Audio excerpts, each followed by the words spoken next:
It's a Tuesday episode of Locked On Grizzlies. Ja Morant, the superstar, touring the world as we speak. We're going to talk about that here. Plus, the preseason schedule has been released. Are Damichael Cole and I excited about that? Not excited about that. And our top 100 voting for the Locked On Top 100 NBA players is live. Damichael and I are going to preview our thought processes as that ballot gets underway. All that and more on this episode of Locked On Grizzlies. Let's lock in.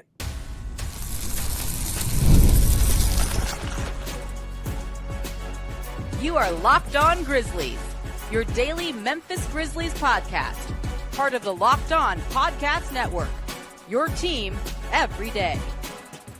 So happy to be back with you on this Tuesday edition of Locked On Grizzlies. It is I, Joe Mullinax, one of your hosts, joined by my amazing co-host, Damichael Cole, Memphis Grizzlies beat writer for the Commercial Appeal there in Memphis, Tennessee. Damichael, kudos to you on the Scottie Pippen Jr. interview, getting that going for us.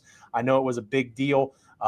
Lots and lots of good feedback. Again, we apologize a little bit of the audio quality, video quality was a little bit rough there, but we learned some lessons in terms of how to handle that for next time. It'll be better. We appreciate the feedback there too. But a great job getting that. And, maybe the next time Scotty's on, it'll be a little bit clearer on our end.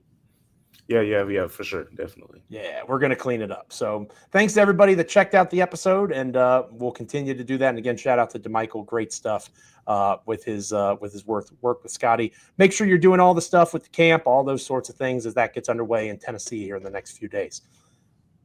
Make sure you're liking, commenting, rating, reviewing, subscribing wherever you get podcasts, Apple, Spotify, Amazon, Google, YouTube, all of those fun things.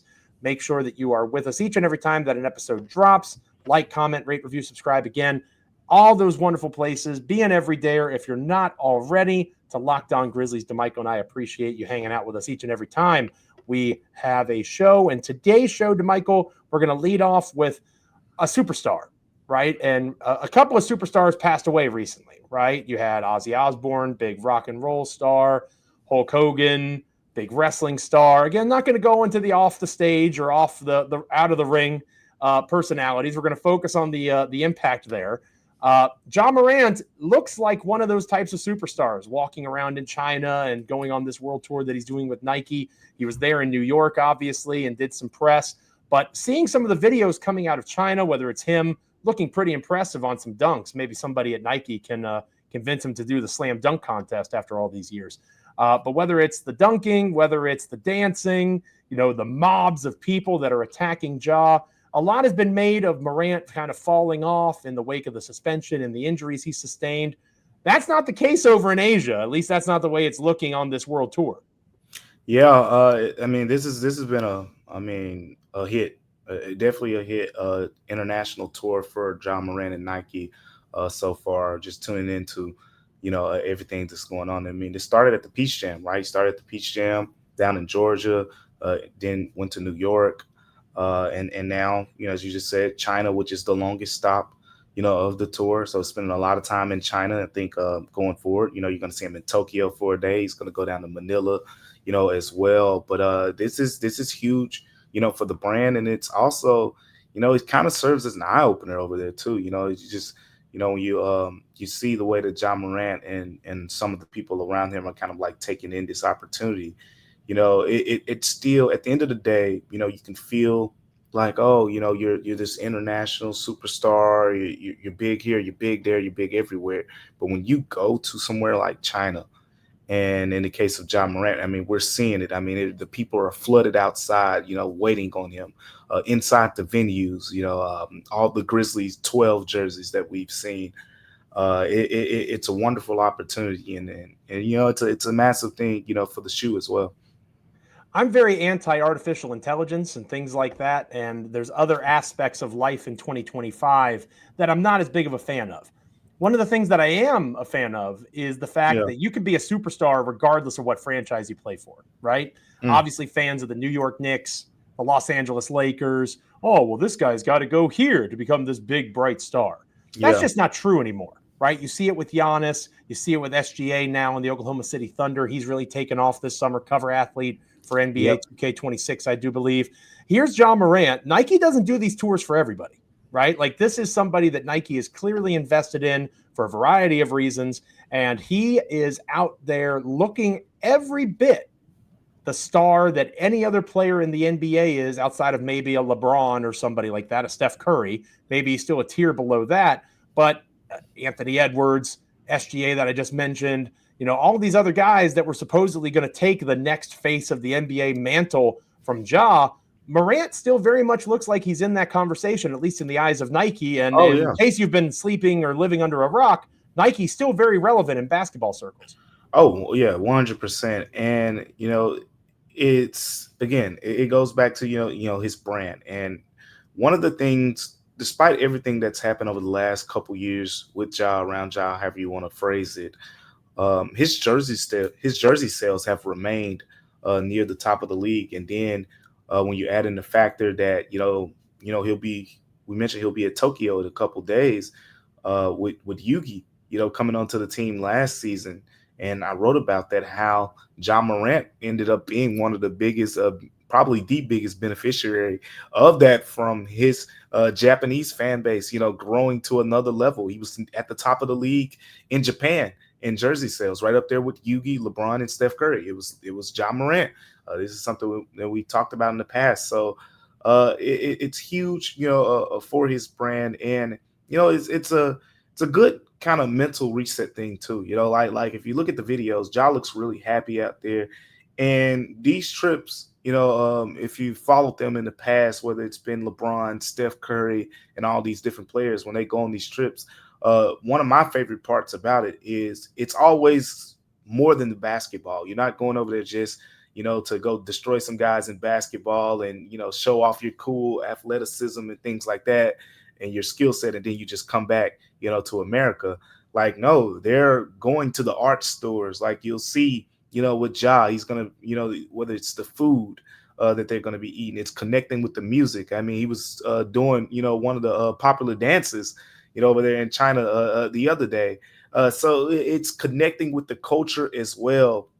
And, it kind of puts things in perspective for you, and for a lot of those guys, and particularly, I think I could say this, for covering Ja for a few years here, in the States, it's a good opportunity to kind of like really see, like, wow, look how these people who, quite frankly, many of them don't even speak the same language as you, but they connect with you through a different language, and that language is basketball. And it's a fun thing to see, Nike put Ja on that pedestal. And I mean, it's also, again, it just goes to show when Ja was given his first signature shoe, Nike branded him as the signature Gen Z, their first basketball Gen Z athlete. And at that point, you knew that he was going to be a huge investment for them. And that's continued to be the case as they kind of, roll out the red carpet for the Ja 3 as well. The Ja 3 looking pretty scary. I saw like a Halloween version of that shoe or Yep. something like that. Yep. That looked pretty cool. I will say that, again, my pro wrestling fan shows every once in a while here on Locked On Grizzlies. The WWE in particular, when they go overseas, right, and they go to these shows in France, or they go do a show in other European, Asian countries, right? The fans are just so much more energetic, and they're so much more engaged because they never get to see these guys and gals, right? They never get to see these people compete. Right. Same kind of concept here, right? Like, Ja Morant goes to this area of the world maybe once a year, maybe if that. Like and again, it's not with Nike. I believe this is the first time he's done a major trip like first this. International tour. Yep. There you go. So maybe it happens more often, given the success that this looks like this is going to be. But I do believe that it's important to remind us of how lucky we are to be in a country where so many of these elite athletes, so much of this entertainment, it gets lost on us sometimes, right? Especially in this era of consumption of content and media. What's the next thing? What's going to divert my attention next? We have the absolute best athletes on the planet in the United States of America. I believe the National Basketball Association, the best athletes in the world are in the NBA. And Ja Morant is potentially, arguably, the most athletic of all of those guys. That's right? What Steph Curry said. He said Steph pound Curry for pound. Himself. Yeah. That's exactly right. Pound for pound. So I do think that we need to appreciate, not just in Memphis, obviously in our Locked On Grizzlies corner of the internet, but the league at large, right? We get to experience something on an almost nightly basis during the season that some of those folks just spent, days, weeks, months planning around, being able to see this guy just do random warm-up dunks, right? So it's a moment of humility for me, at least, as somebody that gets to enjoy this stuff on a daily basis. And obviously, again, in 2025, another positive to bring it back full circle. The world gets smaller with streaming, the NBA, something we can talk about in August, the Peacock contract, Amazon, all those sorts of things. More and more people are going to have access to this stuff than ever before. Let Damichael and I know in the comments. Hit us up on X at Damichael C, at Joe Mullinax. How are you feeling about Ja, the superstar, heading overseas, getting this wonderful tour in? It's been really cool to see. And again, a nice reminder of the star power that resides in Memphis, Tennessee, and Ja Morant. When we come back here on this episode of Locked On Grizzlies, the preseason schedule is out. I don't know how excited Damichael is, but I'm excited for one very specific reason. And we'll talk about that next. Stick around. Today's episode of Locked On Grizzlies is brought to you by 5 Hour Energy. Time to fuel up and turn it up with 5 Hour Energy Transfusion in particular. It brings the bold grape, ginger, and lime flavor of your favorite golf drink, minus the alcohol, into a quick, energizing shot. Whether you're sinking birdies or just making memories with friends, this one's a hole-in-one for your energy game. Sometimes on the course, you just don't have it, and you need that extra boost to stay sharp and energized. When I'm playing golf, I'm teeing up and going the distance. I'm just trying to see how far I can hit that darn ball in a straight line. Thanks to something like a grape ginger lime flavor from 5 Hour Energy, I can get that transfusion going. Golf is all about good times with good people and, of course, good flavors. The grape ginger lime flavor gives you the best parts of your clubhouse go-to without chasing down the bev card. If you go to 5hourenergy.com today, that is the number 5, hourenergy.com, you can use our promo code LOCKEDONGolf to receive 20% off your order. This offer is only valid until September 30th on one order and cannot be used with other promotions. The code is not good on subscription orders. Whether you're meeting up with friends or trying to turn 18 holes into 36, get the energizing boost that you need to power through. Order transfusion-flavored 5 Hour Energy shots today. So Damichael, the preseason schedule was released last week. And again, I want to be very clear. I could care very little about the preseason except for one very specific reason, Cedric Coward. I'm excited to see Cedric Coward play basketball. I'm excited to get off all of my Start Coward, You Coward posts on X. There are so many things that I am looking forward to regarding this schedule. I think I pointed out on a recent episode in the past, the Grizzlies have played international teams. Sometimes they come over, do a tour, and play a few NBA teams, EuroLeague teams do in the preseason. The Grizzlies are not participating in that this time around, but they are doing some interesting stuff in terms of playing the Pistons, the Celtics, the Hawks, the Hornets, and the Heat. Is there anything that really jumps out at you, partner, in terms of the opponents, players that you're looking forward to seeing? Again, for me, it is, okay, Cedric Coward didn't play in Summer League. The Grizzlies traded up for this guy. We have talked about on recent episodes of Locked On Grizzlies that between him, Vince Williams Jr., Gigi Jackson, there's direct competition for that 10th man of the rotation. I want to start seeing what Cedric Coward can do, and that presumably will be the earliest that we get a chance to see it. Yeah. October 6th through October 11th, I think we got 3 games scheduled in that time frame. But the dates are always important to me, and the teams more or less, a little less important. You see Detroit Pistons, Boston Celtics, Atlanta Hawks, you said Miami Heat. Like all those teams are quality opponents, so to speak. But yeah, I'm with you. Cedric Coward is at the top of the list for me in terms of preseason guys that you want to see. He's one of those guys. There are going to be a couple guys who, in based on what we saw, on that preseason schedule, the games will be a little bit spread out, so to speak. And in the past, usually they rest the guys for a game or two, like the main guys or whatever. And sometimes, like with Zach Edey last season, if you remember, Zach Edey was, they were throwing him out there. They were throwing Zach Edey out there for the preseason games, and I feel like it could be a similar situation for Cedric Coward when the Jaws and the Jalen Wells may get a game or two off or whatever the case may be.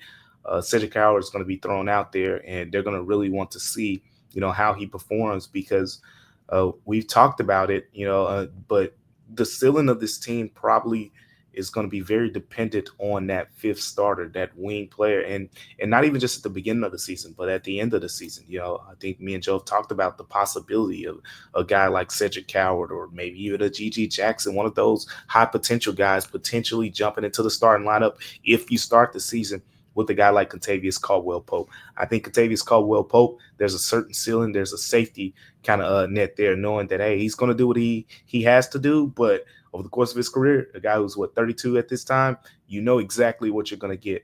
So with Jalen Wells, Ja Morant, we'll see it again, as how those dates kind of line up with the progression of a Jaren Jackson Jr. Will we see him in the preseason at some point? Again, if you talk about when he's expected to be reevaluated, we're talking late September. Those games, October 6th, October 8th, October 11th, somewhere in that range. So there is, you're talking about him being reevaluated late September and then having a couple weeks to potentially get a preseason game or two in. I think that kind of lines up well for the Grizzlies, too, if the plan is to have Jaren Jackson Jr. back at the beginning of the season. So it's more about those type of things, I guess you could say, the parameters around the team, than exactly who they're playing against. If you want to really dive into who they're playing against, like, I think the Hawks matchup is going to be an interesting one. That's a really talented team over there. That's going to be a good kind of preseason barometer test, I think, with the way that they have the good perimeter defenders that they're going to be able, because that's going to be the big question for me now when teams are able to throw these guys at Ja. Who's going to be that secondary playmaker, that guy who's going to, in the past it was Desmond Bane, and Ja could move off the ball for a few possessions here and there. And if you start Kentavious Caldwell-Pope and Jalen Wells, who's going to be that guy, Joe? Right. No, that's a great point. And you start to get the answers to those questions there in the preseason. I do want to make sure that I'm clear on the schedule. And then again, this is directly from Grizzlies PR. 3-game homestand to start the preseason, which is kind of nice, right? The Grizzlies do training camp, and then they're at home to pretty much start the entire preseason, the 6th, the 8th, and the 11th. The 2 games that I mentioned, the one against the Hornets and the one against the Heat, those are going to be the 2 last preseason games, and they're going to be on the road. Yep. So that'll be at Charlotte and then at Miami. Obviously, no back-to-backs in the preseason, because why in the world would there be? Yeah. There's lots of opportunity for them to get good practice in, and that's kind of my biggest takeaway too, Damichael. After our conversation with Scotty yesterday, he really reiterated the importance of understanding that new head coach Tomas Isolo didn't get a chance to really have practices, right? He was thrown to the wolves. Just again, I keep using the analogy of landing the plane. The plane's taking off now, right? And he is the pilot, and he's newly hired. They're not going to fire him, at least, logic would assume that they're not going to fire him anytime soon. So I think that this is his chance to put his stamp on things. And again, that early 3-game homestand, even beyond just training camp, right? Now you have an extended time period at home where you play a game, you practice. You play a game, you practice. Or at the very least, you're watching film in your facility. You can get into a rhythm and really kind of implement vision to be. That has tremendous value, I'd imagine. Oh, yeah, definitely. And again, I think the schedule kind of sets up really well for, you talked about Cedric Coward. I'm going to talk about Jaren Jackson Jr. Like, if he gets reevaluated late September, they say, hey, 2 weeks, let's ramp him up. As you just mentioned, you're talking about the last preseason game being October 17th. That's a little more than 2 weeks after the expected. Now, this is all tentative timelines, right? But from what we know right now, that's a little bit more than 2 weeks from when Jaren Jackson Jr. Should be reevaluated. So that's a solid amount of time.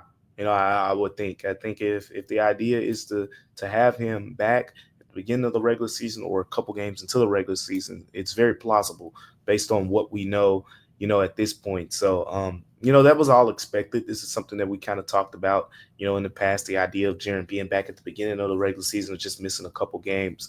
But this schedule kind of, confirms, a little bit of that. So, really, really want to see Cedric Coward.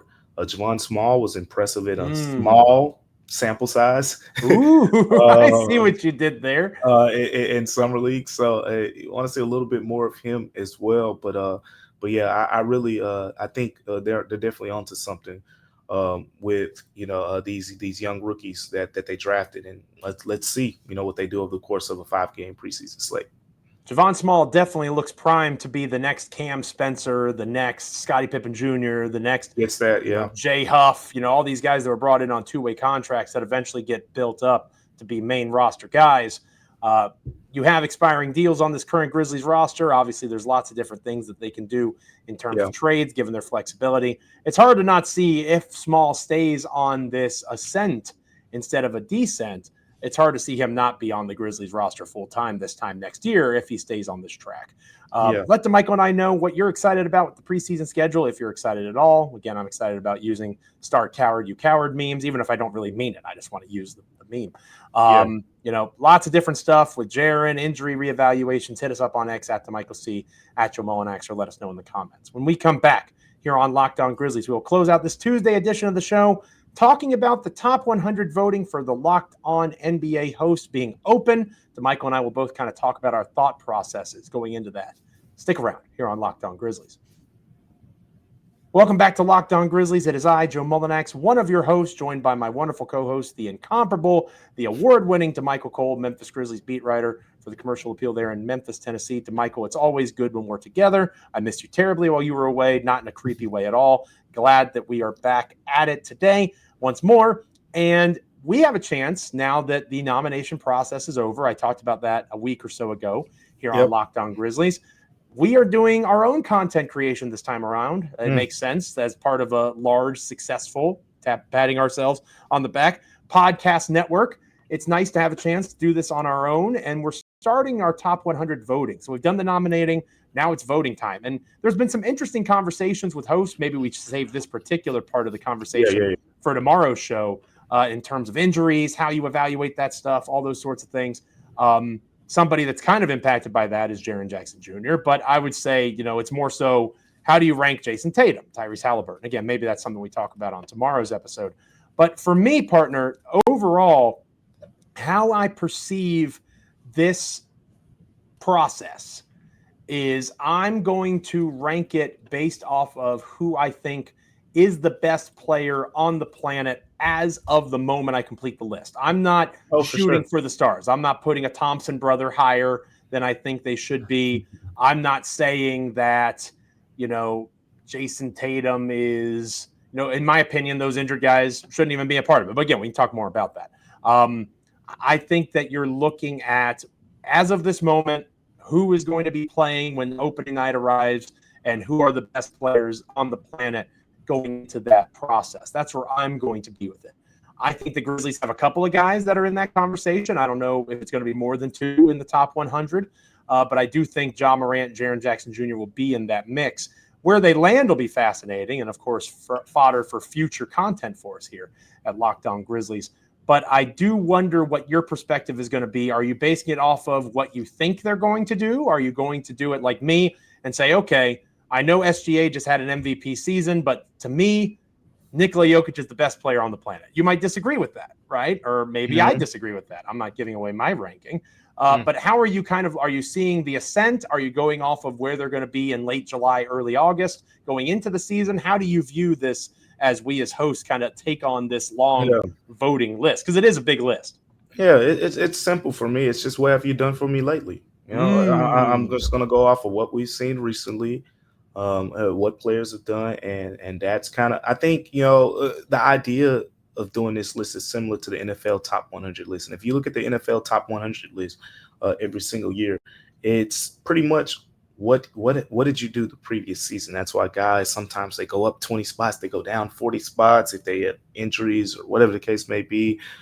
Because I think in the simplest form, if you were just saying who's the top players in the NFL every year, Patrick Mahomes would be number one probably the last 5, 6, 7 years. Right. But, as we've seen in the past, there's been years, I think Lamar Jackson, Josh Allen, certain defensive players, like they all challenge for that top spot based on Justin Jefferson, a wide receiver. Yeah. Justin Jefferson. He had his huge season. Like it kind of fluctuates a little bit. And I think that's kind of how in the NBA, like there was a 10-year, maybe 15-year, however you want to describe it. There was a long period of time where LeBron James was pretty much widely regarded as the best player in the NBA without a doubt. But you had the Derrick Rose MVP season mixed in there, right? You had those Steph Curry seasons, a unanimous MVP season, where I think some people would have put Steph Curry number one after that, but knowing in the back of their minds, LeBron James is still, the best player in the basketball world. Some people may disagree with that. People love Steph. But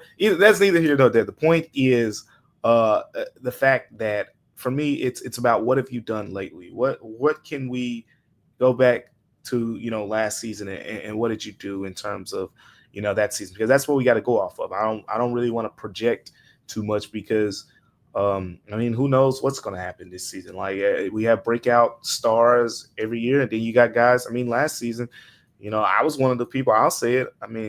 The Sixers with Tyrese Maxey, Paul George, and Joel Embiid. It sounded really promising, and then Paul George had a very mediocre season when he was on the floor, and an emphasis on when he was on the floor because he wasn't on there a lot. But even when he was playing, it just wasn't much to offer. So, that's why for me, it's like, okay, it's tough to project these things. So I'll play it safe. What have you done lately? And that's how, I'll factor into the list. That makes a lot of sense because, again, you have to look – Joel Embiid, there's been reports that he might be considering retirement, right? Yeah. Like that might be something that's possible for the Sixers. Paul George, what a terrible signing that has been for Philadelphia. And they couldn't have known that at the time, right? Like you said, everybody thought it was going to be a tremendous success. Very few people, if any, that I can recall thought, oh, God, that's going to be an albatross for them. Yeah. It's funny what happens over the span of a year.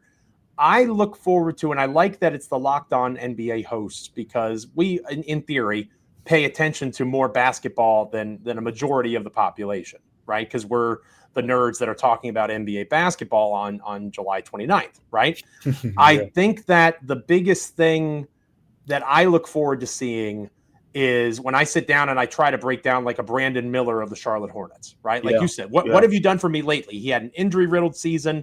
He had a lot of, things that were concerning for him. But early preseason previews and reviews of the work that's coming out of these camps and summer leagues and things, people were fired up for a little Brandon Miller, right? Yeah, and I think that that's going to be fascinating, how people view a team like the Cavaliers, who failed in the second round of the Eastern Conference Finals. How important are those postseasons, right? Because if you had done this ranking before the second round of the playoffs, I would make an argument that Ty Jerome might have made like number 98, 99, 100 on this list. That's how good of it. He was a third or fourth runner-up for Sixth Man of the Year. Like, I'm not making this up. Right there. He was right there. He was third. He had a terrible series against the Pacers, and now I'm fairly confident that he's not going to be in the top 100. So how people weigh the postseason, how people weigh the last thing they saw. Again, what have you done for me lately? Ja Morant, for me, I would say, holy crap, look at what he did to the Thunder in that first round series before he got hurt. How many people other than Locked On Grizzlies hosts are going to say, yeah, but he got hurt, and that lowers their vision of Ja? Like, there's a world where Ja Morant is outside of the top 20 or 25, and I'm going to be screaming on this podcast when the list comes out if that's the case. Yeah, and look, this time you'll be screaming at your coworkers instead of ESPN. Oh, so that's right. That's nice. It's going to be a little bit different because we got group messages with those guys. So that's true. Wonder how Joe's gonna play that one. But yeah, I think that is something that's always intriguing to me, how people view Ja Morant, just around the league, and of course the injuries and the statistics and how all of that plays into the equation. But for me, when you talk about top 100 with the Grizzlies, Ja and Jaren are going to be there. Absolutely. To me, it's about how does everyone else view the rest of this roster? Because in the past, when we've talked about top 100 list or whatever, whether it was 2K ratings or it was NBA rankings and all these things, I remember names like Marcus Smart, Steven Adams, of course, Desmond Bane. Those were guys who were on those lists in previous years. And you look at a Marcus Smart and a Steven Adams, okay, you got Ty Jerome, you got Santi Aldama, who we talked about. How's Jalen Wells going to be viewed? Zach Edey. Can any of those guys kind of finagle their way into the top 100? And if not, it's an indicator to me in the league that, hey, the Grizzlies, they're going to be very top two heavy, and the rest of the guys, they got to prove it. And that very well could be the case. I think we talked about that being the case. I think you've been one of the people saying it as much as anyone. If Ja's not playing, none of this really matters.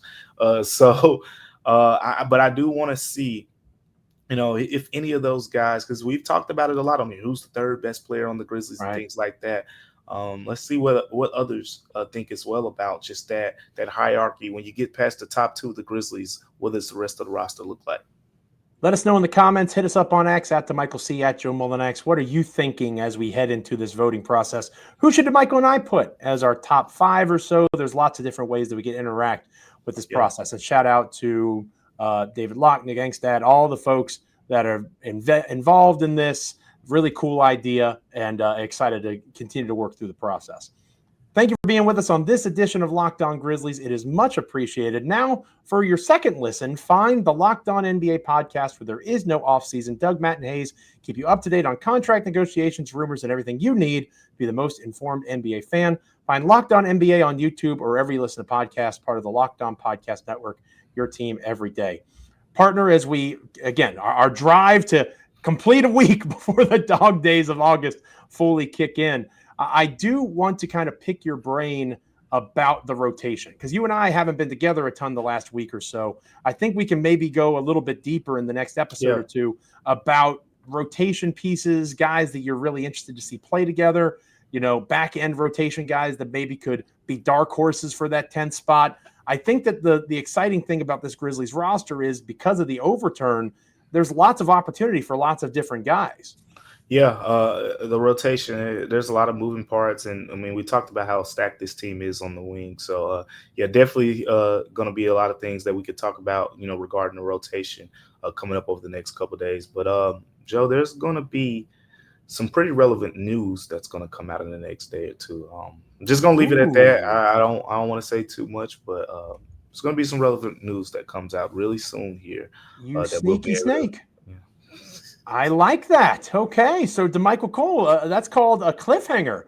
Our audience members, our dear everydayers, make sure you're checking out the next couple of shows here on Locked On Grizzlies. Some reporting coming from Damichael Cole, perhaps. Very excited to talk about that whenever we get a chance to. Looking forward to seeing that, Damichael. And looking forward to seeing you guys back here next time on Locked On Grizzlies. Make sure you're liking, commenting, rating, reviewing, subscribing, wherever you get podcasts, Apple, Spotify, Amazon, Google, YouTube, literally anywhere you get a podcast, you can hang out with us on Locked On Grizzlies each and every time that an episode drops. Become an everydayer. And you heard Damichael Cole himself. Some interesting news coming out in the next day or so. We're going to keep grinding forth this week here on Locked On Grizzlies. Hopefully you'll be with us tomorrow and the rest of the week. Until then, stay locked in. We will catch you back here next time on Locked On Grizzlies. See ya.